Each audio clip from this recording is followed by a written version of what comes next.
சிவா கிச்சனுக்கு போறாரு. சிந்துன்னு சொல்லி கூப்பிடுறாரு. சிந்து சொல்லு டாக்டர்ன்னு சிவா கிட்ட சொல்றாங்க. சிவா கேக்குறாரு, சிந்து இது உன்னோட கொலுசு தானே? சிந்து அந்த கொலுச பாக்குறாங்க. காலையும் பாக்குறாங்க.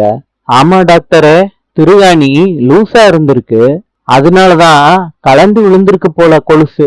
டாக்டரே, என் கையி மாவா இருக்கு, அந்த கால் கொலுச என் கால்ல போட்டு விடுங்களே. சிவா கேக்குறாரு, என்ன சிந்து சொல்ற? நானா? சிந்து சொல்றாங்க, டாக்டரே நானே போட்டுக்கிறேன். ஒவ்வொரு வீட்லயும் தான் பொண்டாட்டிக்கு தங்கத்திலே கொலுசு வாங்கி வீட்டுக்காரங்க போட்டு விடுவாங்க. கீழே விழுந்த கொலுச கூட இந்த டாக்டரு போட்டு விட மாட்டேறாரு. பரவாயில்ல டாக்டரே, நான் இந்த வேலையை முடிச்ச பிறகு நான் இந்த கொலுச போட்டுக்கிறேன் டாக்டரே. சிவா சொல்றாரு, இப்ப என்ன சிந்து உனக்கு?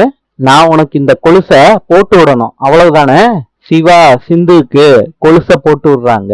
இத பாத்துக்கிட்டு ரசிச்சுக்கிட்டு இருக்காங்க சிந்து. இத சிவா பார்த்துட்டு கொலுச மாட்டி விடுறாரு. நாளை சந்திப்போம்.